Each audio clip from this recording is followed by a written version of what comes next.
সুপ্রিয় দর্শক, স্বাগত সবাইকে আমাদের প্রতি রাতের নিয়মিত টক শো এই সময়ে সরাসরি আয়োজনে স্বাগত আপনাদেরকে।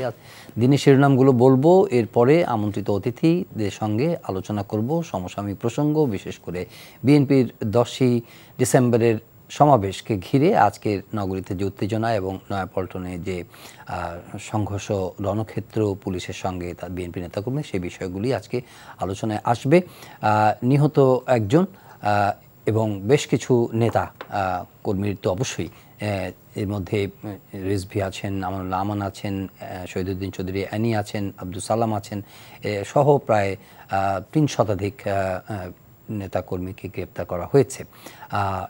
আর অন্যদিকে বিএনপির আন্দোলন মানেই মানুষ পুড়িয়ে মারা, এই কথা বলেছেন প্রধানমন্ত্রী শেখ হাসিনা। তিনি কক্সবাজারে আজকে জনসভা করেছেন, সেখানে তিনি নৌকার জন্য ভোট চেয়েছেন তার সমর্থকদের কাছে। বিএনপির কার্যালয় থেকে বোমা উদ্ধারের দাবি পুলিশ করেছে এবং চাল ডাল উদ্ধার করেছে, 160 বস্তা চাল উদ্ধার করেছে তারা, পুলিশ এগুলো বলেছে। অন্যদিকে মির্জা ফখরুল ইসলাম আলমগীর, বিএনপির মহাসচিব, তিনি বলেছেন যে এগুলো পুলিশের সাজানো নাটক। আজকে খেলার খবর বেশ আনন্দের। মিরাজের অলরাউন্ড নৈপুণ্যের পরে মুস্তাফিজের হিসেবে বোলিং এবং ভারতকে হারিয়ে সিরিজ নিশ্চিত করেছে বাংলাদেশ এবং এখন হোয়াইট ওয়াশের অপেক্ষা, যদিও সেটাই অনেক উচ্চাশা বলা চলে, কিন্তু বাংলাদেশের দামাল ছেলেরা ইতোমধ্যেই তাদের সাফল্যের স্বাক্ষর রেখেছে। আমরা আলাপে যাই, শুরুতে পরিচিত হব। আমাদের দুজন অতিথি স্টুডিওতে আছেন, তাদের সঙ্গে রয়েছেন অ্যাডভোকেট এবিএম রিয়াজুল কবির কাউসার, সদস্য কেন্দ্রীয় কার্যনির্বাহী কমিটি বাংলাদেশ আওয়ামী লীগ, স্বাগত আপনাকে। রয়েছেন জনাব সোহরাব হাসান, সিনিয়র জার্নালিস্ট, স্বাগত আপনাকেও। এবং জুম প্ল্যাটফর্মে যুক্ত আছেন বাংলাদেশ জাতীয়তাবাদী দল বিএনপির আন্তর্জাতিক বিষয়ক সম্পাদক অ্যাডভোকেট মাসুদ আহমেদ তালুকদার, স্বাগত আপনাকেও জনাব মাসুদ আহমেদ তালুকদার। শুরু করতে চাই জনাব সোহরাব হাসানের কাছ থেকে। বিএনপি আওয়ামী লীগের দুজন নেতা আছেন, 10 তারিখে ঘিরে মূল উত্তেজনা এবং তার আগেই 7 তারিখ থেকেই আপনার মাঠে যেটা আশঙ্কা করা হচ্ছে যে কোনো ধরনের সহিংসতার সূচনা হয় কিনা, দেখা গেল এক ধরনের উত্তেজনা, এক ধরনের আপনার রণক্ষেত্র তো হয়েছে এবং একজনের প্রাণহানি ঘটেছে, বেশ কিছু নেতাকর্মী আটক হয়েছে বিএনপির। সব মিলিয়ে পরিস্থিতি কোন দিকে যাচ্ছে? ধন্যবাদ আপনাকে। ধারণা ছিল যে যেহেতু 10 তারিখ সমাবেশ ঘিরে এই উত্তেজনা এবং দুই পক্ষের বাদানুবাদ, এটা হয়তো 8-9 তারিখে কিছু একটা অঘটন ঘটতে পারে, কিন্তু 7 তারিখেই ঘটে গেল। আমার মনে হচ্ছে পুলিশ বা সরকারের আইনশৃঙ্খলা রক্ষাকারী বাহিনী আগাম ব্যবস্থা নিয়েছে। তাতে হতে পারে, যেমন আমরা গণমাধ্যমে দেখেছিলাম যে বিএনপি নেতাকর্মী, এই তৃণমূলের কর্মীদের চাপ ছিল নেতাদের উপর যে সমাবেশ এখানেই করতে হবে এবং তারা বিভিন্ন জায়গা থেকে এসে জড়ো হয়েছিল। তো আমার মনে হয় যে সরকারের আইনশৃঙ্খলা রক্ষাকারী বাহিনী বিএনপি নেতাদের বাঁচিয়ে দিয়েছেন, যে তারা এক ধরনের সিদ্ধান্তহীনতায় ছিলেন যে কর্মীদের এক ধরনের দাবি, ডিএমপির কড়া বার্তা দিয়েছে, মন্ত্রীরা অনর্গল বলে যাচ্ছেন, সুতরাং তাদের নিজেদের কিছু করতে হলো না নেতাদের। আসুন দেখুন যে এই যে একজন মানুষ মারা গেলেন এবং যতটুকু আমরা তথ্য পেয়েছি তিনি কোনো দলের না, বা তিনি পথচারী, ওখান থেকে যাচ্ছিলেন। তা সরকার বা আইনশৃঙ্খলা রক্ষাকারী বাহিনী রাস্তায় সমাবেশ করতে না দেওয়ার একটা বড় যুক্তি হচ্ছে জানমালের সুরক্ষা দেয়া। অর্থাৎ সেখানে যদি রাস্তায় জনসভা হয় বা সমাবেশ হয় তাহলে মানুষের চলাচল ব্যাহত হবে এবং সেখানে নিরাপত্তাহীনতা দেখা দিতে পারে। কিন্তু নিরাপদ এই যে মানুষটি মারা গেল, সাধারণ মানুষই, তার পরিবার, তার স্বজন, তার স্বজন সন্তান থাকলে সেই বিষয়টি, মানে আপনি দেখুন আমাদের রাজনীতিক, এই যে রাজনীতি না, কিন্তু আপনি যে শোকটা জ্ঞাপন করছেন, যে আপনার মধ্যে যে বেদনাবোধ তৈরি হয়েছে, আমাদের রাজনৈতিক জীবনে, রাজনৈতিক নেতৃত্বের মধ্যে সেই ধরনের শোক বেদনাবোধের কোনো না, সেটা হলে তো এটা এড়ানো যেত। আমরা তো একদিন আগেও আওয়ামী লীগ সাধারণ সম্পাদকের বক্তব্যে আমরা বেশ কিছুটা স্বস্তি পেয়েছিলাম। তিনি বলছিলেন সমাধান হয়ে যাবে, এবং বিএনপিও কিন্তু প্রথমে দুই পক্ষই খুব অনড়, যে ডিএমপি বলেছে বা সরকারের মন্ত্রীরা বলেছেন যে সরোয়ার্দিতেই করতে হবে, এখানে অনুমতি দেওয়া হয়েছে। বিএনপি বলছিল পল্টনেই হবে তাদের পার্টি অফিসের সামনে। পরবর্তীকালে বিএনপি কিন্তু ছাড় দিয়েছে, তারা বলেছে যে পার্টি অফিসের যদি তাদের সরকারি আপত্তি থাকে তাহলে তার পাশে আরামবাগে আইডিয়াল স্কুলের সামনে। জিএমপি তো ছাড় দিয়েছে, জিএমপি বলছে যে তারা তুরাগ পারেও যাই করতে পারে অথবা পূর্বাঞ্চলে গিয়েও করতে পারে। না, সেটা তো তোরা ওই অর্থে ডিএমপির ছাড় হবে না, কারণ প্রথম তো তাদের প্রস্তাব ছিল সরোয়ার্দি বলা যায় না, অবশ্যই ছাড় বলা যায় না। তারা ঢাকা বিভাগীয় সমাবেশ করতে যাচ্ছে, ঢাকার বাইরে তাদের প্রস্তাব দেওয়া হয়েছে, এটি কোনোভাবেই গ্রহণযোগ্য মনে হয়নি বিএনপির কাছে। কিন্তু আমার কথা হচ্ছে যে একটা জনসভা, যে রাজনৈতিক নেতৃত্ব, যে সরকার একটা জনসভার ব্যাপারে ঐকমত্য পৌঁছতে পারে না, একটা জনসভার স্থান নিয়ে একটা প্রাণহানি ঘটলো, আওয়ামী লীগের বিএনপির কয়েকশো নেতাকর্মী গ্রেপ্তার হলো এবং সেখানে পুলিশের দাবি যে সেখানে ককটেল ফাটানো হয়েছে, মানে এটা কেন হবে? জি, আমি আসছি জনাব রিয়াজুল কবির কাউসার। একটি বিষয় উনি তুলেছেন যে সরকার এত কনসার্ন, এত ভাবছে যে নগরবাসীকে যাতে কোনো ভোগান্তির মধ্যে পড়তে না হয়, জানমাল যাতে সুরক্ষিত থাকে, বিএনপি যাতে কোনো ধরনের অঘটন ঘটাতে না পারে, কোনো অস্থিরতা যাতে করতে না পারে, ঠিক আছে। কিন্তু আগাম 7 তারিখে তারা যে পরিস্থিতি হলো এবং সেখানে প্রাণ ঝরে গেল, এ দায় কার? ধন্যবাদ আপনাকে, ধন্যবাদ সৌরভ ভাই, ভার্চুয়াল আছেন মাসুদুল হোসেন। দেখুন, কোন কোনো আন্দোলনের সঙ্গে একটি প্রাণ চলে যায়, এটা আমরা চাই না, এটা কাঙ্ক্ষিত না। আমি 2টা বিষয় উল্লেখ করতে চাই। আমাদের দেশে একসময় কয়েকশো রাজনৈতিক দল ছিল। আমরা কিছু রাষ্ট্রপতি নির্বাচনে দেখেছি 100 মতো প্রার্থী ছিল। এটা পরবর্তীতে নির্বাচন কমিশন নিবন্ধিত হয়েছে এবং একটা রাজনৈতিক দল তার সমাবেশ করবে, এটা সাংবিধানিক অধিকার। তো লক্ষ্য করে দেখবেন 1991 সালে বিএনপি ক্ষমতায় এসে একটা অর্ডিন্যান্স করলো যে কোনো রাজনৈতিক দল কোনো সভা সমাবেশ করতে গেলে সংশ্লিষ্ট কর্তৃপক্ষের কাছ থেকে অনুমতি নিতে হবে। সেটা কিন্তু এখন বহাল আছে। হ্যাঁ, আমরা আওয়ামী লীগ দল সরকারে আছে, আমরাও কিন্তু অনেকগুলো সভা সমাবেশ করি, আমরা কিন্তু একটা চিঠি পাই। কত দফাইটা আমরা বলতে চাই না, দফা থাকে, একই দফা, কারণ এটা তো নতুন কোনোটা কেটে দেওয়া হয় না, বাদ দেওয়া হয় না, আসলে একটা অনুমতি নিতে হয়। এটাকে কিভাবে ওনারা ফোকাস করতে চাচ্ছেন? হ্যাঁ, বিএনপি আন্দোলনের অংশ হিসাবে তারা ঠিক করেছে 10টা সমাবেশ করবেন, 9টা করেছে। 9টা সভা কোথায় করেছেন? যেসব বিভাগীয় শহরে করেছেন, চিটাগাঙে পলো গ্রাউন্ড, বরিশালে বঙ্গবন্ধু স্কোয়ারে, রাজশাহীর মাদ্রাসা, মানে যেখানে সর্বোচ্চ পর্যায়ের সভাগুলি হয় সকল দলের, বা প্রধানমন্ত্রী বা দলীয় প্রধানরা যেখানে সভাগুলি করেন। আমাদের সরকার কিন্তু এটা ঠিক করেছে যে রাস্তায় কোনো সভা হবে না, এবং কতগুলি স্পট ঠিক করা হয়েছিল, রাজনৈতিক দলগুলি অনুমতি সাপেক্ষে সেসব জায়গায় তারা সভা করবে।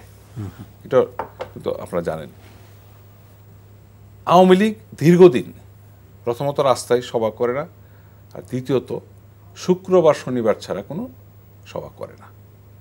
যদি কোনো বিশেষ দিন হয় পরের দিন করা হয় বা একদিন পরে করা হয়, তবু ওয়ার্কিং ডেতে সভা না করার একটা চিন্তাভাবনা আওয়ামী লীগ ফলো করে আসছে। বিএনপি প্রথম 9টি সমাবেশ করার শেষ দিকে ঢাকা মেট্রোপলিটন পুলিশের কাছে তারা একটা অনুমতি চাইল। কোথায়? মানিক মিয়া এভিনিউ, সোহরাওয়ার্দী উদ্যান। আপনারা জানেন মানিক মিয়া এভিনিউতে অনেক দিন আগে থেকেই সভা সমিতি বন্ধ আছে। সভা হয় সোহরাওয়ার্দী উদ্যানে, কেন আমাদের একসময় পল্টনে হতো, সেই পল্টন তখন ক্রিয়া কমপ্লেক্স হয়ে গেছে, সেখানে করার সুযোগ নাই। অনুমতি দেওয়ার পরে হঠাৎ করে বলে ফেললেন আমরা পল্টনে করতে চাই। আমরা 2টা কারণে না করেছিলাম। একটা হলো যে ওনারা তো লক্ষ লক্ষ লোকের সমাবেশ করতে চান, পল্টনে তো 1000-20 লোক হতে পারে, আর পল্টনে তো গত 13-14 বছর যাবৎ সকাল বিকাল ওনারা সভা করছেনই, আজকেও করেছেন। সভা কি 2 ঘন্টার সভা হবে, সভা শেষ হবে হয় নিজেরা মারামারি, নয়তো পুলিশের উপর ইট পাটকেল মারা। এবং আমরা যেটা আশঙ্কা করেছিলাম আজকে কিন্তু পুলিশ সেটাই বলেছে, অফিস থেকে কিন্তু অনেক কিছু পাওয়া গেছে আজকে। অর্থাৎ একটা অস্থিতিশীল পরিস্থিতি সৃষ্টি করার জন্য ওনারা কিন্তু গত কয়েক মাস যাবতই চালিয়ে যাচ্ছে। আমি এই জায়গাটা একটু আপনাকে করে একটু বিএনপির কাছ থেকে অস্থিতিশীল পরিস্থিতি তৈরি করতে চাচ্ছেন অ্যাডভোকেট মাসুদ আহমেদ তালুকদার, তারই অংশ হিসাবে আজকের এই মানে প্রস্তুতি বা প্রিলিউড যেটাই বলেন সেটা আপনারা আজকে করলেন। জি, আপনাকে ধন্যবাদ। ধন্যবাদ জনাব কাউসারকে এবং জনাব সোহরাব হোসেন আর যারা আমাদের বক্তব্য শুনছেন। দেখুন, আজকে পল্টনে পুলিশ একতরফা ভাবে বিএনপির উপস্থিত জনগণ বা নেতা কর্মী তাদের উপরে আক্রমণ করেছে, টিয়ার সেল ছেড়েছে এবং বিএনপি অফিসের মধ্যে ঢুকে সেই এর আগের বার আরেকবার যখন বিএনপি অফিসে রেড করেছিল সেবারের মতো নিজেদের নেওয়া বোমা নিয়ে সেখান থেকে উদ্ধার দেখিয়ে নেতা কর্মীদের ধরে নিয়ে চলে গেছে। হয়তোবা ওই বোমা দিয়েই মামলা হবে, এটা আমার বক্তব্য না, আমাদের দলের মাননীয় মহাসচিব এই বক্তব্য দিয়েছেন এবং এখানে অনেক উপস্থিত সাংবাদিকদের মুখ থেকে আমরা সেটা শুনেছি। আমার বক্তব্য হলো, ওনারা অস্থিতিশীল পরিবেশ একটা অনুমান করছে। বিএনপি 9টা সমাবেশ করে সারা বাংলাদেশে একটাও কোনো অস্থির পরিবেশ পরিস্থিতি তৈরি হয়নি। বিএনপিকে মানিক মিয়া পরিবর্তে সরওয়ার্দী উদ্যান দেওয়া হয়েছে। বিএনপির এপ্রিহেনশন ছিল এই যে সরওয়ার্দী উদ্যানটায় যেখানে চারদিক থেকে বেষ্টিত আটকানো, সেখানে জনসভা করতে যাওয়ার পরে এখানে পুলিশের ছত্রছায়ায় অথবা সহযোগিতায় রাষ্ট্রীয় ক্ষমতায় অধিষ্ঠিত যে সরকারি রাজনৈতিক দল তাদের দলীয় নেতা কর্মীরা এখানে পুলিশের সমর্থন নিয়ে নানা রকম আক্রমণ করতে পারে, শান্তি শৃঙ্খলা বিঘ্নিত করতে পারে, যেটার দায় দায়িত্ব বিএনপির উপরে চাপিয়ে দিয়ে রাজনীতিকে আবার সে রক্তের হোলি খেলার সঙ্গে রাজনীতিকে মিশিয়ে ফেলার একটা অপকৌশল গ্রহণ করতে পারে। বিএনপি নিতান্তই অনুমানের ভিত্তিতে এই সরওয়ার্দীর অনুমতি পাওয়ার পরও সেখানে সভা করতে চাইলেন না। তারা চাইলেন আমরা পল্টনে করবো। পল্টনের একটা যুক্তি হিসাবে দেখাইলো যে আমরা সবসময় তো পল্টনে মিটিং করি, এখানে মিটিং করলে সমস্যা কি। এখন ওনারা বলছে রাস্তাঘাট বন্ধ করে জনসভা করা যাবে না, জনদুর্ভোগ কোন রকম করতে দেওয়া হবে না, মানুষের জীবনের কোন রকম নিরাপত্তার ঝুঁকিতে মানুষকে ফেলা যাবে না। তাহলে আজকে যেটা করলো আপনি দেখেন, পুলিশ এখানে রাস্তা আজকে মানুষ এখানে আসছে কারণ 10 তারিখে এবং বিএনপির প্রত্যেকটা সবাই আপনি দেখেন মানুষের স্বতঃস্ফূর্ত উপস্থিতি, নানা রকম প্রতিবন্ধকতা সরকার তৈরি করার পরও সেটাকে উপেক্ষা করে মানুষ আছে। এখন এখানে হলো কি, বিএনপি সরওয়ার্দী উদ্যানে সভা করতে চায় না, আর বিএনপি সরওয়ার্দী উদ্যানের বাইরে পুলিশ বিএনপিকে সভা করার অনুমতি দিবে না। বিএনপি একটা পর্যায় পর্যন্ত কিন্তু পল্টনে সমাবেশ করার জন্য দৃঢ়তা প্রকাশ করেছে, কিন্তু যেহেতু বিএনপির ইতিমধ্যে সকলগুলো কার্যক্রম শান্তিপূর্ণভাবে হয়েছে এবং বিএনপি প্রমাণ করতে চায় যে ঢাকার জনসমাবেশ শান্তিপূর্ণভাবে বিএনপি সম্পন্ন করবে, সে কারণে কিন্তু বিএনপি পল্টন জনসভা করার দাবি পরিত্যাগ করে পুলিশের কাছে বারবার উপস্থিত হয়ে বলেছে যে আপনারা এমন কোন জায়গায় দেন যেখানে জনদুর্ভোগ কম হবে, আমরা সেখানেই সভা করব। এক। দ্বিতীয় কথা হলো, আপনি দেখেন যে আজকে আওয়ামী লীগের সভা হচ্ছে কোথায়। আপনি কিছুদিন আগে দেখবেন ঢাকা আওয়ামী লীগের সম্মেলন হলো কোন জায়গায়, যারা সম্মেলনের নামে সাধারণ সভা করলেন, যেটা গণভবনে যেখানে মাননীয় প্রধানমন্ত্রী অবস্থান করেন তার একদম পাশে, সেখানে জনসভা করতে পারেন। এবং এই দেশের ইতিহাসে কখনো ওইখানে আওয়ামী লীগের এই জনসভা ছাড়া আর কখনো কোনো জনসভা হয় না। এক। দ্বিতীয় কথা হলো, যখনই আওয়ামী লীগ ঢাকা শহরের কোনো জায়গায় জনসভা করে, সেটা বঙ্গবন্ধু এভিনিউ হোক অথবা অন্য জায়গায়, এই রাষ্ট্রীয় ক্ষমতায় আসার পরে আপনি দেখবেন চারদিকের সকল রাস্তাঘাট পুলিশ বন্ধ করে দেয়। তাতে কি মানুষের দুর্ভোগ হয় না? এখন রাজনৈতিক দুর্ভোগ, রাজনৈতিক সভা সমাবেশ করতে গেলে জনগণের কিছুটা দুর্ভোগ, এটা আজকে নতুন কিছু না, কিন্তু এটাকে যতটা মিনিমাইজ করা যায় সেটা হলো সকলেরই প্রচেষ্টা থাকবে। এখন আজকে যে কাজটা হলো, মানুষ এখানে উপস্থিত ছিলেন, তারা ভয় পাচ্ছে। এবং আপনি দেখবেন বিএনপির জনসভা নিয়ে, বিভাগীয় জনসভায় যে সকল বক্তব্য এসছে, হ্যাঁ কিছু কিছু রাজনৈতিক নেতা বিএনপির তারা যে সকল বক্তব্য দিয়েছে সেটার সরকার অনেক অপব্যাখ্যা করেছে। হয়তো সেটারও একটা পরিষ্কার ব্যাখ্যা 10 তারিখে জনসভা থেকে আসতে পারত। সেটা পরেও কিন্তু বিএনপি একটা জিনিস যেটা করেছে, যে তারা বারবার বলতেছে সরকারের অ্যাপ্রিহেনশন পুলিশকে দিয়ে বরাদ দিয়ে বলানো হয়েছে যে এখানে 20-25 লক্ষ লোক আসলে তারা যদি ঢাকা শহরে বসে যায়, ঢাকা শহর সিজ করে ফেলে, তাইলে এই সরকারের হয়তো পতন হয়ে যাবে, নানা রকম আইন শৃঙ্খলার অবনতি ঘটবে। এইরকম একটা অজুহাতে নেই, তারা করলেন যে বললেন যে না, এটা এখানে দেওয়া যাবে না। একটি প্রশ্ন আপনার কাছে, এই আলোচনা বিভিন্নভাবে উঠে আসছে, এখনই উঠে আসছে যে বিএনপি কি একটু বেশি, সরকার তো আপনাদের দৃষ্টিতে সরকার একটা জেদের বশবর্তী হয়ে আপনাদের জায়গা পরিবর্তন করতে, আপনাদের পছন্দ মতো জায়গা দিচ্ছে না। একইভাবে তো আপনারা কি একটা জেদের মধ্যে আছেন যে এই ধরনের একটা সংঘাতময় পরিস্থিতি এড়িয়ে যদি একটা অপশন হিসেবে এই সমাবেশটি আপনারা করে ফেলতে পারতেন কিনা কৌশলগতভাবে নির্ধারিত জায়গায়? জি, আনমিউট করুন। আপনাকে প্রশ্ন করাটার জন্য আপনাকে ধন্যবাদ। আমরা সরকারের সঙ্গে কোনো জেদাজেদি করিনি। আমরা যদি জেদাজেদি করতাম, এখন কি শোনা যায় আমার বক্তব্য? জি, আপনার কথা পরিষ্কার। আচ্ছা, আমরা যদি জেদাজেদি করতাম তাহলে দলের মাননীয় মহাসচিব কোনোভাবেই বলতেন না যে ঠিক আছে পল্টনের বাইরে আমাদেরকে অন্য জায়গায় দেওয়া হোক, এখানে আরামবাগের ওই প্রস্তাব দেওয়া হতো না। সুতরাং এটা থেকে বোঝা যায় যে সরকারের সঙ্গে কোন রকম চ্যালেঞ্জের অ্যাটিটিউড নিয়ে সরকার বা পুলিশের সঙ্গে বিএনপির কোনো যাওয়ার উদ্দেশ্য ছিল না। আমি তখনকার যে কথাটা আপনাকে আমি বলতে চেয়েছিলাম, আপনি দেখেন বিএনপি কিন্তু পরিষ্কার করেছে, সরকার যখন ভাবছে অথবা পুলিশের বরাদ দিয়ে বারবার বলানো হয়েছিল মানুষের মধ্যে শঙ্কা তৈরি করতে যে 25 লাখ 20 লাখ লোক যদি ঢাকা শহরে বসে যায়, ঢাকা সিজ হয়ে যায়, সরকারের পতন হতে পারে ইত্যাদি ইত্যাদি। বিএনপি বারবার বলছে যে 10 তারিখের সমাবেশ শান্তিপূর্ণ সমাবেশ, আমরা পরবর্তী শান্তিপূর্ণ রাজনৈতিক কর্মসূচি ঘোষণার জন্যই 10 তারিখে সভা ঢাকায় আমরা করছি। এরপরও আপনি বলেন, তারপর যখন বিএনপি প্রস্তাবিত পল্টন থেকে সরে যাওয়ার জন্য বিএনপি প্রস্তাব দিল, এই দুইটা জিনিস বিবেচনায় কি আপনাদের কাছে মনে হয় যে বিএনপি জবরদস্তি করতেছিল, বিএনপি সরকারের সঙ্গে চ্যালেঞ্জ করতেছিল, বিএনপি সরকারকে উপেক্ষা করে জোর জবরদস্তি করে সভা করতেছিল? এগুলো কি প্রমাণ হয় বিএনপির আচরণে? এগুলো নিতান্তই ব্লেম দেওয়ার জন্য। আরেকটা জিনিস আপনি দেখেন, বিএনপির সকল জনসভা শনিবার হয়েছে। আপনি আরেকটা জিনিস দেখেন, আজকের আক্রমণটার দিকে আপনি তাকান, একতরফা আক্রমণ করেছে বিএনপির উপরে। আপনি দেখেন তো এই পর্যন্ত যে সকল প্রেস রিলিজ আছে, বিএনপির উপরে আক্রমণ করার পর, বিএনপি অফিস থেকে নেতাদেরকে গ্রেফতার করে নিয়ে আসার পর একটা গাড়ি ভাঙচুর করেছে কিনা, কোনো একটা রিকশার চাকা ভেঙেছে কিনা? তাহলে আপনি দেখেন যে বিএনপি শান্তিপূর্ণ সমাবেশ করার জন্য এবং সরকারের যে কুৎসা অন্যায়ভাবে রটাচ্ছে সেগুলোকে অসত্য প্রমাণ করার জন্য কতটা রেসিস্ট্যান্স বিএনপি দেখিয়েছে।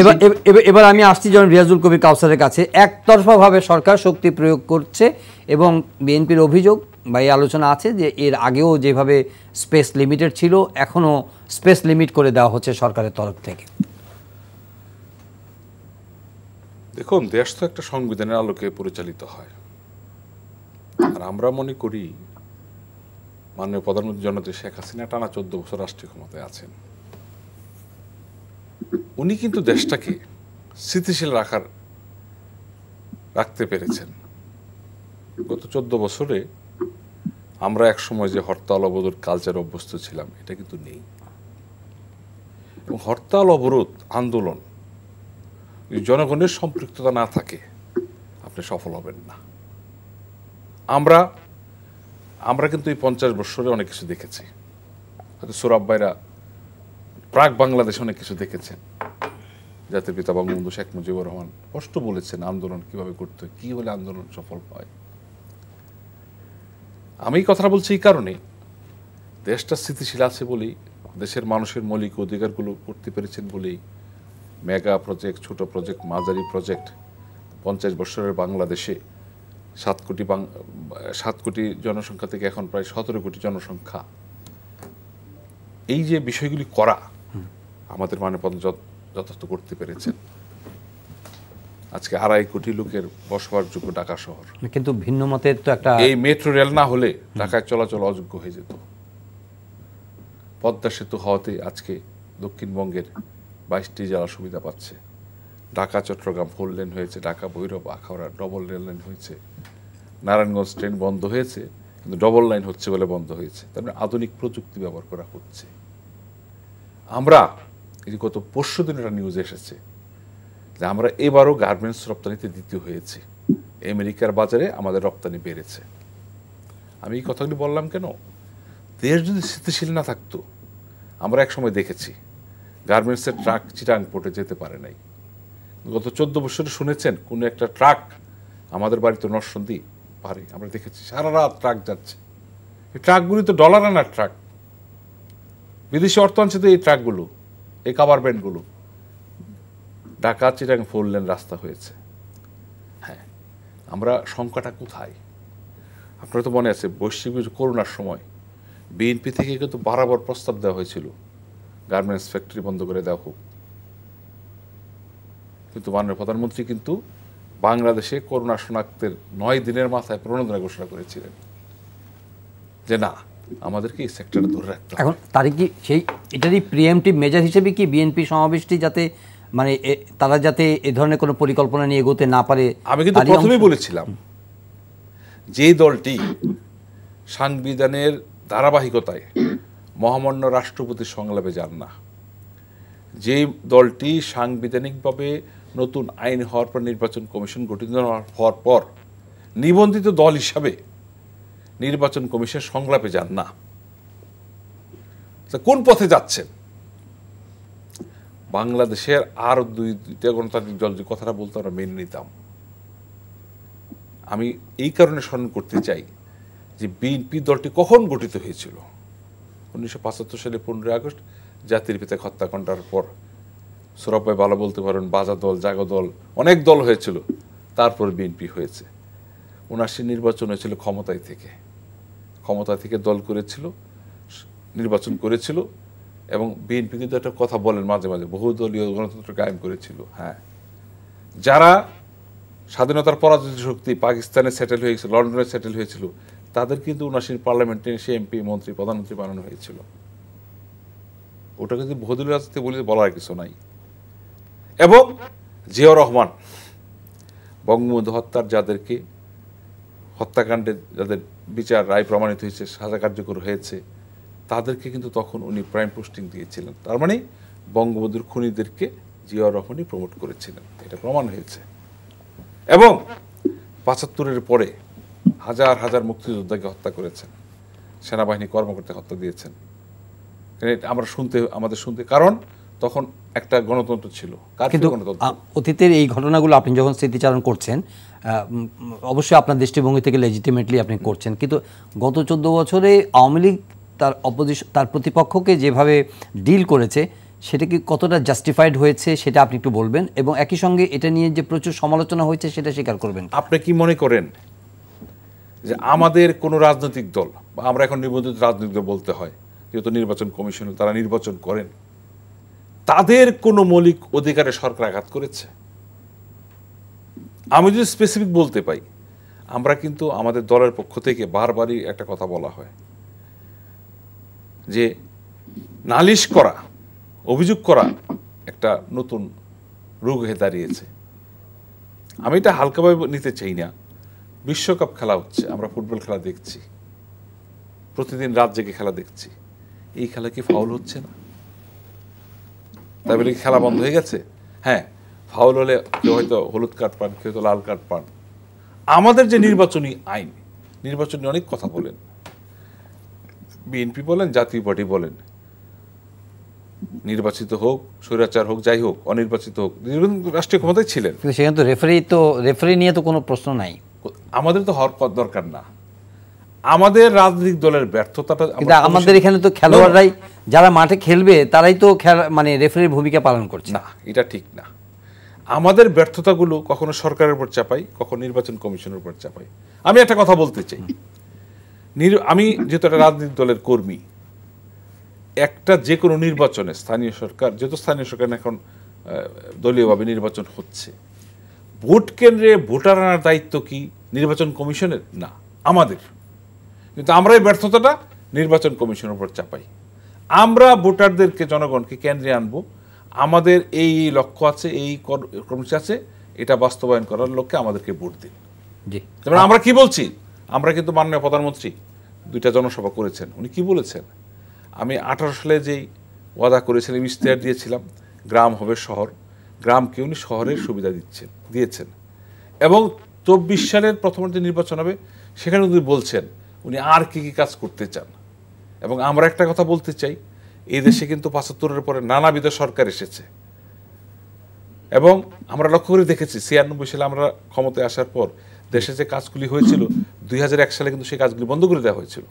অর্থাৎ টানা একটা সরকার ক্ষমতায় থাকলে দেশের কি হয় এটা কিন্তু আমরা একটা উদাহরণ সৃষ্টি করতে পেরেছি এবং জনগণ জননেত্রী শেখ হাসিনার নেতৃত্বে কিন্তু এটার পক্ষে আছেন।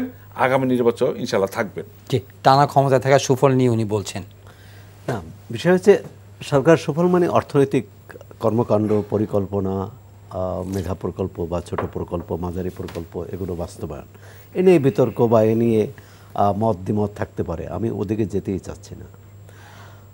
অর্থনৈতিক সরকার যেসব পরিকল্পনা নিয়েছে কেউ এর সমালোচনা করতে পারে, কিন্তু উন্নয়ন হয়েছে এটা স্বীকার করতে হবে। মানুষের গড় আয় বেড়েছে, গড় আয়ু বেড়েছে, আমাদের প্রবৃদ্ধি বাড়ছে, একটা স্থিতিশীল অর্থনীতি এই করোনার আগ পর্যন্ত ছিল।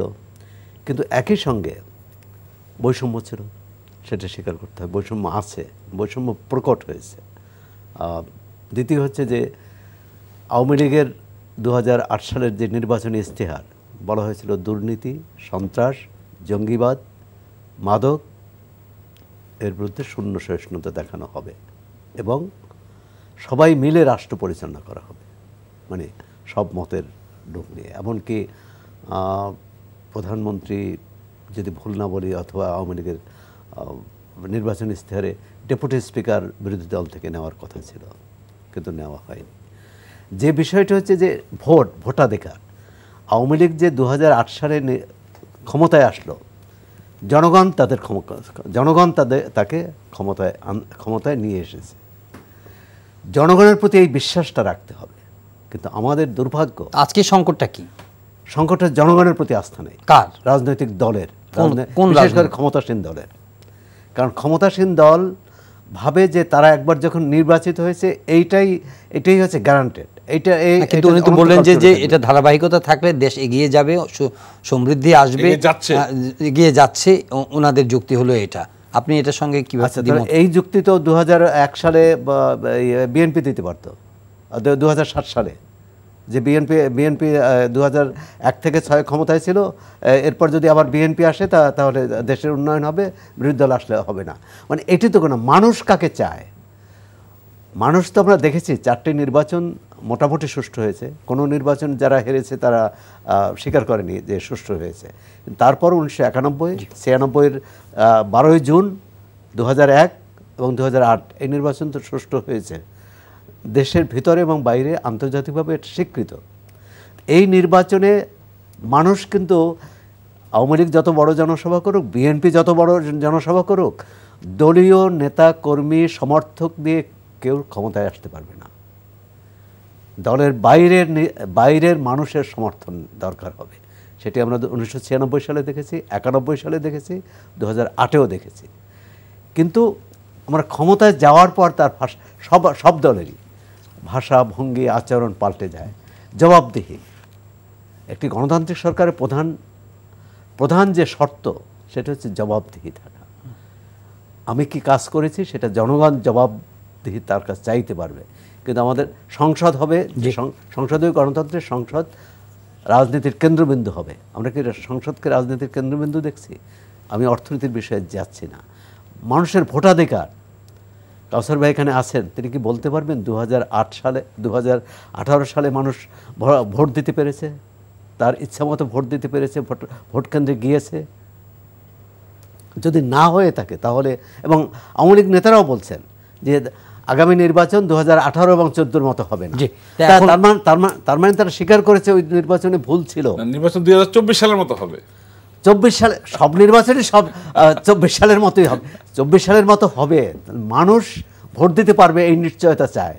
এই যে উদ্ভূত পরিস্থিতিতে বিএনপির কৌশল কি হবে? বিএনপি কি সে আগের সিদ্ধান্তে অনড় থাকবে, নাকি সরকারের দেওয়া যে প্রস্তাব এবং যে অনুমোদন সেই অনুযায়ী সোহরাওয়ার্দী উদ্যানেই তারা যাবে?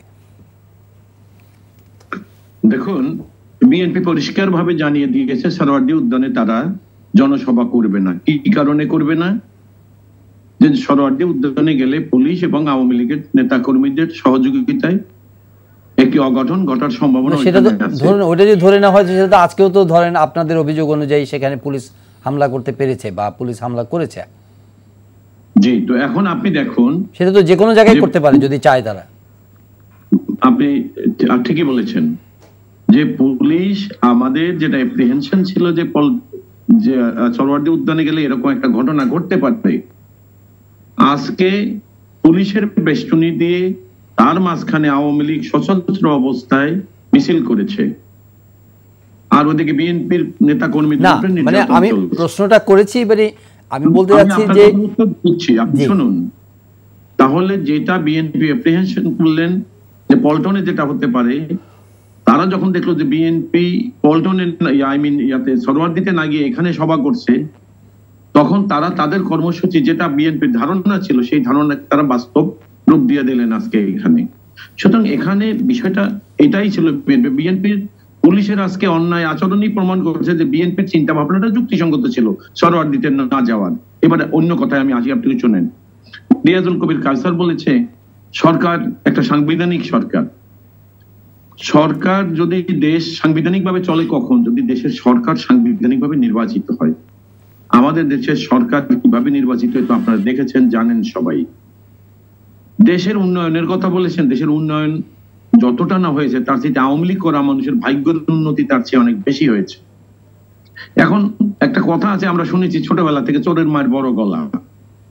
উন্নয়ন বলেন, যা কিছু বলেন, তার সঙ্গে আপনি দেখবেন যে এখন এদেশে যা কিছু হয়েছে সবকিছুর সঙ্গে দুর্নীতি, বাংলাদেশের অর্থের আজকের অবস্থা দেখেন। যেখানে উন্নয়ন বলেন, স্থাপনা দেখি আমরা, ইনফ্রাস্ট্রাকচার ডেভেলপমেন্ট আমরা দেখেছি, কিন্তু আপনি দেখেন আজকে বাংলাদেশের সবকিছু দুর্নীতির কাছে ম্লান হয়ে যাচ্ছে। তাহলে দুর্নীতি যেহেতু এই সরকার রাষ্ট্রীয় ক্ষমতা, এবং কারা দুর্নীতি করছে?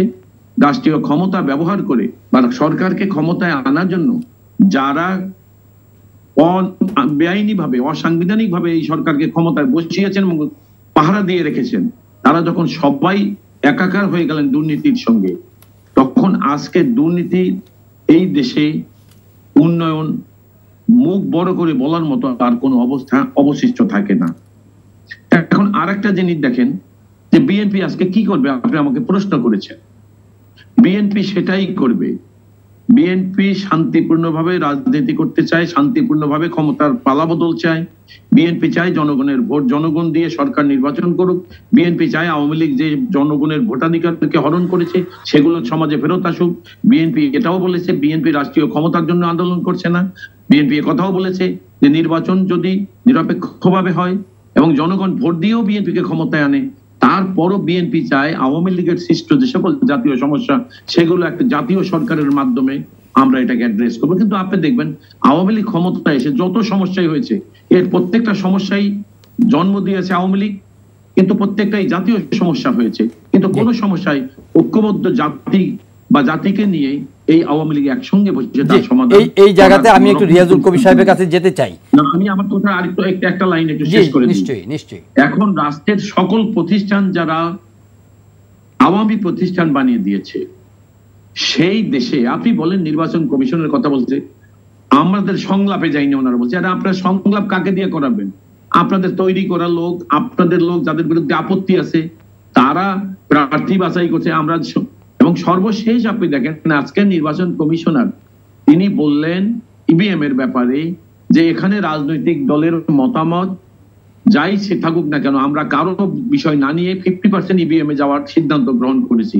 তাহলে বিএনপি কিন্তু আগেই বলেছিল যে এই নির্বাচন কমিশন ছোট জগন্নাথ, ওরা যাই করুক না কেন, সরকার যা নির্ধারণ করবে তাই ওরা বাস্তবায়ন করবে। তাহলে বিএনপির কথা সেটা সত্য তারা প্রমাণ করলেন। আর সত্য প্রমাণ যদি করে থাকেন তাহলে তারা কেন এই সকল রাজনৈতিক দলের সঙ্গে সংলাপ পেয়ে গিয়েছেন? তাহলে তারা যদি জনগণের রাজনৈতিক দলের কথা না শুনে তারা একতরফা সিদ্ধান্ত নেন, তাহলে এই আলোচনা নিঃসন্দেহে প্রহসন ছিল। এমনি এই নির্বাচন কমিশন বলেন, সার্চ কমিটি বলেন, সার্চ কমিটি করার জন্য যে কমিটি বানানো হয়েছে, সকলেই বিএনপি বুঝে নিছে যে এটা একটা ফাঁদ ছিল এই সরকারের। সেই কারণে বিএনপি এইসব সংলাপে যায় নাই, কারণ এখানে অর্থবহ কোনো ফলাফল বেরিয়ে আসবে না। ধন্যবাদ। এবার রিয়াজুল কবির, জনাব রিয়াজুল কবির কাউসার, আপনারা প্রধান কথা হচ্ছে যে অনেক কাজ করেছেন, কিন্তু ভোটের ব্যাপারটি আপনারা আসলে নিশ্চিত করতে পারেন নাই যে এটা জনগণ সুষ্ঠুভাবে ভোট দিতে পারবে এবং সুষ্ঠুভাবে পিসফুল ট্রানজিশনাল পাওয়ার হবে। এটার ব্যাপারে সংশয়, সন্দেহ বিভিন্ন মহলে, আমার মনে হয় যে সিনিয়র জার্নালিস্টও কিছুটা ইঙ্গিত করেছেন সেই প্রসঙ্গে। বিএনপি রাষ্ট্রীয় ক্ষমতায় যেতে চায়। রাষ্ট্রীয় ক্ষমতায় যেতে গেলে যে প্রক্রিয়াটা দরকার সেটা হলো জাতীয় সংসদ নির্বাচন। ওনারা কি সেই পথে হাঁটছেন? আমরা তো একটা রাজনৈতিক দল, লড়াই সংগ্রাম মিছিল মিটিং করেই তো আজকে জায়গায় এসেছি। আমরা কি দেখতে পাচ্ছি সেটা? আমি তো প্রথমেই বলেছি এই দলটির সৃষ্টি হয়েছিল হত্যাকু ষড়যন্ত্রের মাধ্যমে। এখন কিন্তু যেহেতু সাংবিধানিক কোনো রীতিনীতিতে নেই, তারা কিন্তু সেই পথে হাঁটতে চাচ্ছেন। ইভিএমের একটা কথা এসছে, আমরা একটা নিবন্ধিত রাজনৈতিক দল, আমরা তো কমিশনের প্রস্তাব দিতেই পারি। কমিশন তার কতটুকু আছে সেটার উপর ডিপেন্ড করে কাজ করে যাবেন, তাই না? আর আমরা কেন বলেছি, সরকারের এখন বিভাগীয়, জেলা, উপজেলা, ইউনিয়ন পর্যায়ে সকল কাজ ডিজিটালি হচ্ছে। লক্ষ লক্ষ কোটি কোটি টাকা ডিজিটালি ট্রান্সফার হচ্ছে। এটা বুট তো খুব সাময়িক ব্যাপার এবং 5 বছর একদিনের ব্যাপার। এটা স্পষ্ট করে বলতে চাই, আমাদের 97-এ যখন দেশ মোবাইল ফোন আসে অনেকে ইউজ করতে পারতেন না। এখন দেশে 17 কোটি লোক, 18 কোটি ইউজার, মানে একাধিক মোবাইল আছে। বিশ্বে কিন্তু এটা একটা নজিরবিহীন বিষয়। 11 কোটি লোক এখন নেট ইউজার করেন। অনেকে মোবাইল বা টিএনটিতে কথা বলেন না, অন্যান্য মাধ্যমে কথা বলেন বিনা পয়সায়। হ্যাঁ, ইভিএমে একজনের ভোট আরেকজনের দেওয়ার কোনো সুযোগ নেই। হাতের ছাপ বা চোখের রে না মিললে সে ভোট দিতে পারবে না। একাধিক ভোট দেওয়ার তো প্রশ্নই ওঠে না। কিন্তু ব্যালট পেপারে, কিন্তু প্রশ্ন হচ্ছে যে party in power can influence the election process vigorously, এবং সেটা সেই সন্দেহটা দূর করার দায়িত্ব তো সরকারের। দেখুন, আপনি এই যে 10 তারিখের সবার আগে বিএনপি কিন্তু অভিযোগ করার মতো কিছু প্রেক্ষাপট তৈরি করে ফেলেছে এবং কালকে বসে সেটাই করবেন, তাই না? 14 সালের নির্বাচনে নিয়ে কথা হয়। ওনারা তো মনে করেছিলেন যে বিএনপি যদি নির্বাচনে না আসে এদেশে নির্বাচন হবে না। এখন হুঙ্কার দিচ্ছি কিন্তু এখন যে আগামী নির্বাচনে বিএনপি না গেলে দেশে নির্বাচন হবে না। তার মানে কি, যদি 5 বছর পর জাতীয় সংসদ নির্বাচন না হয় তাহলে অবশ্যই একটা অসাংবিধানিক সরকার আসবে, অনির্বাচিত সরকার আসবে। ওনারা তো সেটা চাচ্ছেন এবং 14 সালে সেটাই ভেবেছিলেন যে না, আমরা না গেলে দেশে নির্বাচন হবে না। যখন নির্বাচন হয়ে যাচ্ছিল কি করলেন, যেটা নিয়ে আমার 10টা বিভাগীয় শহরের লোকজন বা ভোটাররা আতঙ্কিত, আবার সে আগুন সন্ত্রাসটা আসে কিনা, তাই না? হ্যাঁ, 14 সালে যথারীতি যেহেতু ওনারা আসেন নাই, তারপরেও 300 আসনে 682 জন প্রার্থী ছিলেন, একটা আসনে একজন প্রার্থী ছিলেন, তাকে বলা যায় বিনা প্রতিদ্বন্দ্বিতা নির্বাচিত হয়েছেন। কারো কারো প্রার্থিতা বাতিল হয়েছে, কেউ প্রত্যাহার করেছেন। একটা বড় দল অংশগ্রহণ করে নাই, 153 জন বিনা প্রতিদ্বন্দ্বিতায় আরপিওর বিধানে 17 ধারা মতে তারা নির্বাচিত ঘোষিত হয়েছেন। এবং আমাদের আরপিওতে বিনা প্রতিদ্বন্দ্বিতায় নির্বাচিত হওয়ার বিধান আছে এবং আইনগতভাবে বৈধ। এটাকে কালার দেন যে নির্বাচনের আগে 153 জন বিজয়ী হয়ে গেছেন, এটা তো বিষয় না। 18 সালে দেখো, নির্বাচনের তো কিছু প্রক্রিয়া আছে। একটা নির্বাচন 40 থেকে 45 দিন একটা প্যাকেজ। পার্টি মনোনয়ন দেবে, দাখিল করবে, বাছাই হবে, 21 দিন প্রচারণা হবে। কিন্তু মানুষ ভোট দিতে পারে না বলে এটা সোহরাব হোসেন সাহেব দেখুন, সোহরাব ভাইয়ের এই কথাটা আমি এটা আমাদের ব্যর্থতা বলবো। বিশেষ করে করোনার সময় আমাদের বেশ কয়েকটি নির্বাচন হয়েছে, ভোটার সংখ্যা কম ছিল, এখন কিন্তু বৃদ্ধি হয়েছে, তাই না? হ্যাঁ, এটা আমাদের রাজনীতি দলের দায়িত্ব, ভোটার সংখ্যা বাড়ানো। আমরা চাই যে 50% উপর ভোটাররা আসে, তাহলে এটা ভালো হয়। যদি আমাদের সংবিধান এটা এই ধরনের কোনো বিধান নেই, কত % ভোট কাস্ট হলে নির্বাচন বৈধ বা অবৈধ, এটা কিন্তু বলা নেই। যদি নিবন্ধিত রাজনৈতিক দল এই পর্যায়ে ভবিষ্যতে এটা বিবেচনা করা যেতে পারে। আমি আর একটা ব্যাপার বলতে চাই, বিএনপি তো অনেক কথা বলছেন, 2024 সালের দ্বাদশ জাতীয় সংসদ। এটা একটু রিজার্ভ রাখেন, এই প্রসঙ্গটা রিজার্ভ রাখেন, আপনি যোগ করবেন, আপনাকে 2 মিনিট দিব, ওনাকে 2 মিনিট দিব। জনাব সোহরাব হোসেন, এই যে মানে সবাই কিন্তু একটা ডিনায়ালের মধ্যে আছে, প্রত্যেকেই আছে যে দোষারোপ মধ্যেই, একে অন্যের দোষারোপের মধ্যে আছে। একজন জার্নালিস্ট হিসাবে এখন যে অবস্থার মধ্যে এসে পৌঁছেছে, এটা প্রেডিক্টেড, এটা অনুমেয় ছিল যে আস্তে আস্তে দিন যত ঘনাবে সংঘাতের বা উত্তেজনার পারদ চড়তে থাকবে, এবং সেটা 10 তারিখের কথা চিন্তা করে সারা দেশে কিন্তু আলোচনা আছে। 7 তারিখ থেকে দেখছি, সামনের দিন কেমন হবে এটা চিন্তা করা মুশকিল। কিভাবে এটার উত্তরণ হবে বলে আপনার? উত্তরণ একটাই পথ, আলোচনা, আলাপ আলোচনা করা। কারণ আমরা তো দেখি আওয়ামী লীগ বিএনপি নেতারা মানে শীর্ষ পর্যায়ে না হলেও মানে তারপরের নেতারা তো টিভি টক শোতে অনুষ্ঠানে বা আলোচনা করেন, কিন্তু এই আলোচনাটা আনুষ্ঠানিক হতে অসুবিধা কি? যদিও প্রধানমন্ত্রী বলেছেন বিএনপির সঙ্গে আলোচনা নয়, আমি মনে করি যে দেশকে শান্তি, দেশের সংঘাত এড়াতে হলে, রাজনৈতিক অস্থিরতা এড়াতে হলে, নির্বাচন সুষ্ঠু করতে হলে আলোচনা করতে হবে। কে কার সাথে করবে, কে কার সাথে করবে না, মানে এটা হলে তো দেশ অনিশ্চয়তার পথে যাবে। যেমন কাউসার ভাই তো বললেন যে নির্বাচন না হলে অসাংবিধানিক সরকার আসবে, আমরা কেউ চাই না। কাউসার ভাই আরেকটা কথা বললেন, ডিজিটাল বাংলাদেশ, এখন সব কিছু দেখা যায় এবং এই টেলিফোন কী বলে মোবাইল সেট 17 কোটি মানুষের কাছে যদি 18 কোটি মোবাইল সেট থাকে খুব ভালো, কিন্তু ডিজিটাল বাংলাদেশে একটা বিপদও আছে। সেটা যদি কাউসার ভাইয়ের একটু চিন্তা করেন, গাইবান্ধা কিন্তু ডিজিটাল বাংলাদেশের কারণেই নির্বাচনটা ক্ষমতাসীন দলের ইচ্ছামতো করতে পারেনি। নির্বাচন কমিশন ঢাকা থেকে এই যে বিষয়টি হচ্ছে যে একটি উপনির্বাচনে এটা সম্ভব, 300 আসনে এটা সম্ভব কিনা, তাহলে হতে পারে 10 দিন নির্বাচন হবে, 10 দিনে 30টা করে আসন হয়তো এটি হতে পারে। কিন্তু বিরোধী দলের তো কিন্তু কথা হচ্ছে সেটি তো না, বিরোধী দলের আলোচনা তো স্কোপ নাই। বিরোধী দল তো বলছে যে সরকারের কোনো ভূমিকাই থাকবে না। সরকারের ভূমিকা থাকবে না কেন বলছে? যে তারা যে বাধাগুলো দেখছে, আলোচনা না করলে সেই 95-96 সালের মতো অবস্থা হবে, অথবা 2006 সালের 6-7-এর মতো অবস্থা হবে, যা দেশের জনগণের জন্য কল্যাণকর নয়, দেশের জন্য কল্যাণকর নয়, অর্থনীতির জন্য কল্যাণকর নয়। সংঘাত, সংঘর্ষ, অবরোধ, হরতাল, তাতে এক পক্ষ জিতবে, চূড়ান্তভাবে কেউ জিতবে না। জি, জনাব মাসুদ আহমেদ তালুকদার, সেই পুরনো দিনেই ফিরে যাচ্ছে কিনা আমাদের রাজনীতি? দেখুন, দেশের রাজনীতিই নাই। রাজনীতি থাকলে এ কাল না সে কাল সেটা পরে বিবেচনা করা যেত। দেশের রাজনীতি নেই। আজকে উনি বলতেছে কয়টা ভোট বলতে সরকার হবে, এটা সংবিধানে নাই। অর্থাৎ সংবিধানের মূল কথা হলো গণতান্ত্রিক সরকার ব্যবস্থা, আর গণতান্ত্রিক সরকার ব্যবস্থার মূল কথাই হলো যে মেজরিটি পিপল যাকে নির্বাচন করবে, জনগণের, দেশের জনগণের মেজরিটি পিপলের দ্বারা নির্বাচিত সরকার হবে জনগণের সরকার। তাহলে ওনারা দেখেন সবকিছু বদলাই দিচ্ছে, দেশে তো জনগণ, রাজনীতিই নাই। এখন আর একটা কথা বললেন, এই ইলেকশন কমিশনে আইসাই বললেন ভালো মানুষ সাজার জন্য যে আমার নির্বাচনকালীন সময় আর রাতে ভোট হবে না। ওনারা কিন্তু আসলে হয় কি, ওনারা তো প্যাকেজ প্রোগ্রাম নিয়ে আসে, অসত্য কথার ঝুড়ি নিয়ে আসে, এগুলাকে খালি করে দিয়ে টকশো থেকে চলে যায়। এখন আপনি দেখেন, যেমন আপনি সৌরভ ভাইকে যেটা বললেন, যেটা জিজ্ঞাসা করলেন, একটা দেশে মানুষ ভোট দেয় কিনা, ভোট না দিলে তার সরকার হবে কি? যারা রাষ্ট্রীয় ক্ষমতা অসাংবিধানিক আছে, তারা, তাদের মুখে যদি শুনছি আমরা সংবিধান সম্মত ভাবে দেশ চালাবে। আরে ভাই, আপনার জনগণ তো ওইটাই চাচ্ছে যে রাষ্ট্রীয় ক্ষমতায় সাংবিধানিক ভাবে নির্বাচিত হয়ে আপনি আসুন। আপনি জনগণের, আজকে কক্সবাজারে দেখেন না মাননীয় প্রধানমন্ত্রী কি বক্তব্য দিয়েছে। আওয়ামী লীগের প্রধানমন্ত্রী হিসাবে, দেশের জনগণের প্রধানমন্ত্রী হিসাবে উনি বক্তব্য দেননি।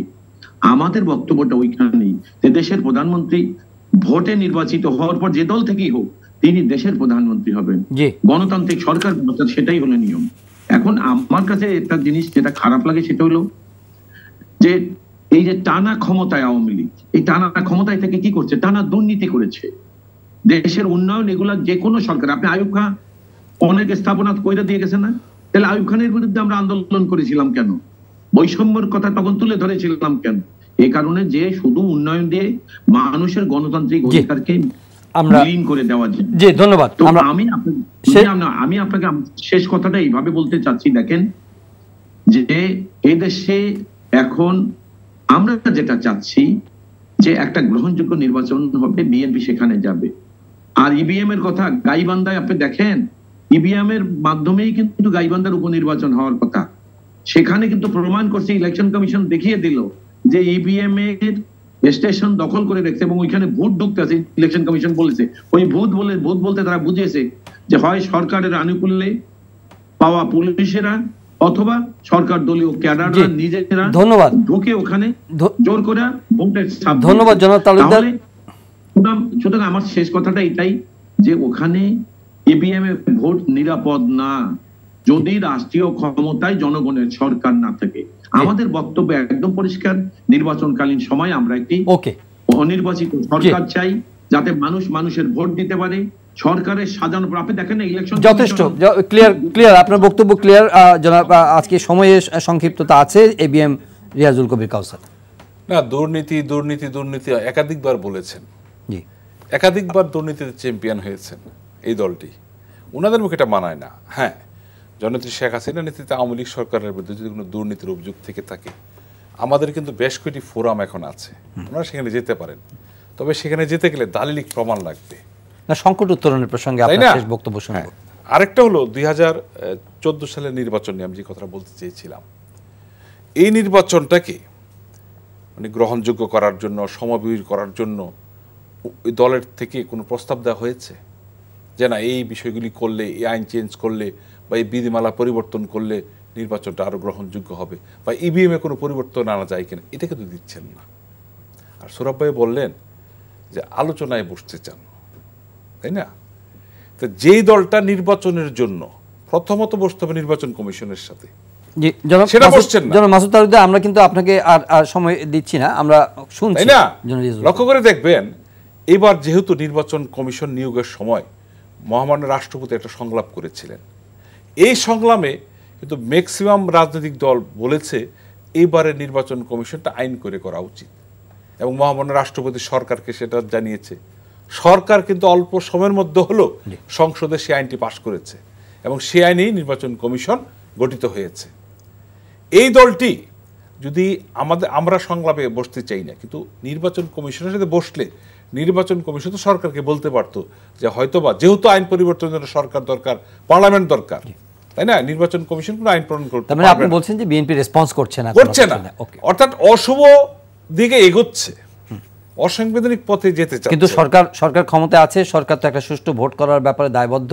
সেই ব্যাপারে সরকার কি করছে? নির্বাচন কমিশনকে গত 14 বছরে এই প্রতিষ্ঠানকে শক্তিশালী করার জন্য আর্থিক কিছু প্রয়োজন আছে, সেটা কিন্তু করেছে। কিন্তু প্লেয়ার যারা, স্টেক হোল্ডার যারা মাঠে খেলবে, তাদের আস্থা সৃষ্টির জন্য তো আরো মানে কিছু করণীয় আছে কিনা? এখন সরকার তো অন্য একটা দলকে ক্ষমতায় আসার গ্যারান্টি দিয়ে নির্বাচনে আনবে না। জি, কেউ মাসুদ তালুকদার কিছু বলতে চাচ্ছেন? একটু আনমিউট করে বলেন, আনমিউট করেন। আপনাদেরকে বারবার ঘোষণা দিচ্ছি আপনারা নির্বাচিত, তাই না? এটা তো আর নির্বাচন কমিশন না, এটা আওয়ামী কমিশন, আপনাদেরকে ক্ষমতায় রাখার কমিশন, এটা ভোট ছাড়া। জি, আর কোনো কিছু যুক্ত করবেন? এই যুক্তটা করতেই পারেন। দেখুন, আমি আরেকটা উদাহরণ দিতে চাই। যখন মহামান্য রাষ্ট্রপতি সার্চ কমিটি করেছিলেন 6 সদস্যের, 6 সদস্যের বিরুদ্ধে কে কোথায় ছিলেন, কার ভাই কি পরিবার, ওনারা কিন্তু একটা সচিত্র বিবরণ দিয়েছিলেন।